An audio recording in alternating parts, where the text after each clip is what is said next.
नमस्कार दोस्तों, मैं हूं शिवराज और आप देख रहे हैं खबर हरदम। 2024 के चुनावों का बिगुल बज चुका है। इसी कड़ी में आज बीजेपी ने सिरसा डिस्ट्रिक्ट की एक तहसील ऐलनाबाद में अपना एक चुनावी कार्यालय का उद्घाटन किया। तो चलिए देखते हैं पूरी रिपोर्ट।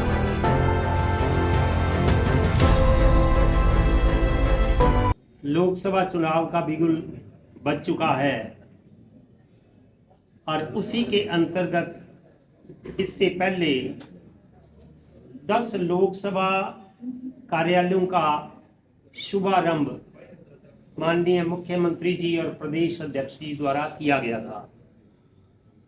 आज अपने प्रदेश की 90 विधानसभाओं का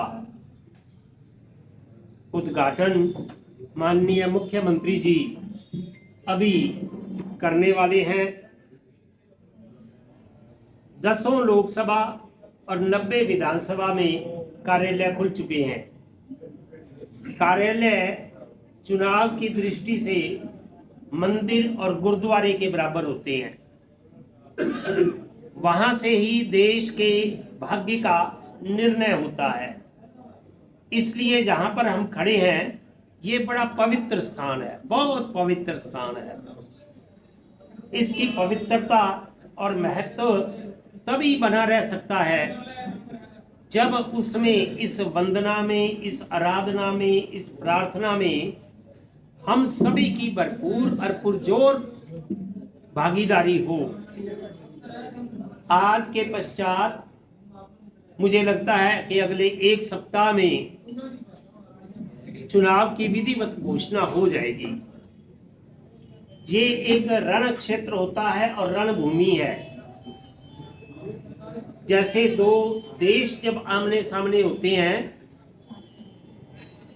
तो उस समय जो वहां का संघर्ष होता है, बिल्कुल उसी भांति ये लोकतंत्र का रण क्षेत्र है। और इस क्षेत्र में हर तरह की सेनाएं आमने सामने होती हैं, लेकिन भारतीय जनता पार्टी के नेतृत्व में जितने भी राष्ट्रवादी लोग हैं, राष्ट्रवादी लोग किन्हें कहा जाता है? जो इस देश से प्यार करते हैं, जो चाहते हैं कि भारत दुनिया में एक नंबर का देश बने, जिनके लिए अपनी जान से भी प्यारा देश है, कभी सपने में भी देश का अहित न कर सकते हैं, न सोच सकते हैं, ऐसे लोगों की सेना, उसका नाम है भारतीय जनता पार्टी।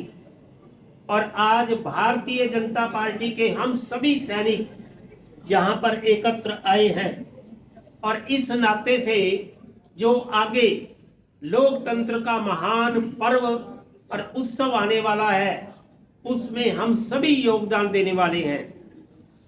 मेरा आपसे निवेदन है कि कई बार हम सोचते हैं कि देश की सेवा तो सिर्फ सैनिक ही कर सकते हैं। बॉर्डर पर खड़े हुए सैनिकों की जो देश सेवा है वो अपने आप में सर्वोपरि है, इसमें कोई संदेह नहीं है। लेकिन देश का प्रत्येक नागरिक, वो मां भारती का सच्चा सपूत, जिसके दिल में अपने देश की अलख जलती है, वो प्रत्येक ऐसा नागरिक जो भारत को अपनी माता मानता है, वो इस चुनाव की दृष्टि से अपना दिन रात एक करेगा। आज श्रीमान नरेंद्र मोदी जी के नेतृत्व में देश जिस गति से बढ़ रहा है और जिस दिशा में बढ़ रहा है, इस बात में कोई संदेह नहीं है कि आने वाले समय में हिंदुस्तान दुनिया की एक नंबर की ताकत बनने जा रहा है। एक नंबर की ताकत।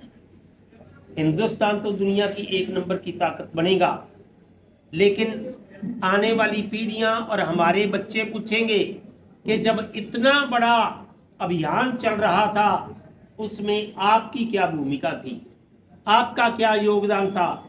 जब हमारी आने वाली पीढ़ियां पूछें तो हमें नीचा ना देखना पड़े, इसलिए आज हम तन मन धन से, अपनी भरपूर शक्ति से, पूरी ताकत से उसमें अपना योगदान दें, खुद का भी योगदान दें।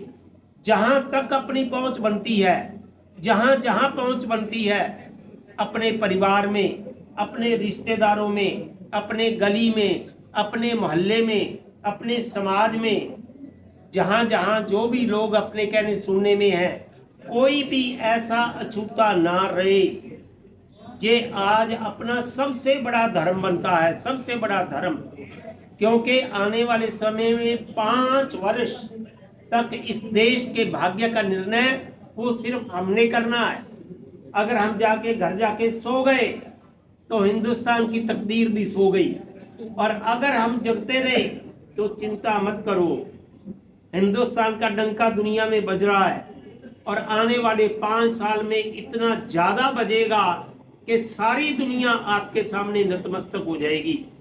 मेरा आपके चरणों में इतना ही निवेदन है कि जहाँ पे चाहे मोदी जी हैं, चाहे आपके मुख्यमंत्री हैं, दिन रात लगे हुए हैं आपकी सेवा में। आप विश्वास मानो, जिस जिद के साथ, जिस जुनून के साथ उनकी तपस्या और साधना है, वो अपने आप में यूनिक है, यूनिक। जब वो इतनी साधना कर रहे हैं तो हमारी भी तपस्या में कोई कमी नहीं रहनी चाहिए। तो जब तक चुनाव पोलिंग वाले दिन आखिरी मतदान, आखिरी वोट जब तक ना भुगत जाए, तब तक हमारी तपस्या निरंतर रहनी चाहिए, जारी रहनी चाहिए। प्रत्येक घर में, प्रत्येक गली में, प्रत्येक परिवार में, प्रत्येक वह व्यक्ति जिसका अपना वोट बना हुआ है, वो हमारे संपर्क से अछूता नहीं रहना चाहिए। हम अपने कर्तव्य को समझेंगे और अपने कर्तव्य को अपना धर्म मानकर उसका पालन करेंगे। आज के दिन मुझे आपसे इतना ही निवेदन करना है, यह आपका जो आने वाले समय में किरदार है वो आपका व्यक्ति के रूप में नहीं है। आप भारत माता की संतान हैं, भारत माता के सच्चे बेटे और बेटियां हैं। भारत माता आपकी तरफ देख रही है कि मेरी संतान कितना कर्तव्य का पालन करती है, और मुझे विश्वास है कि हम उस पर खरे उतरेंगे और आने वाले समय में नरेंद्र मोदी जी के नेतृत्व में तीसरी बार सरकार बनवाएंगे। और अब की बार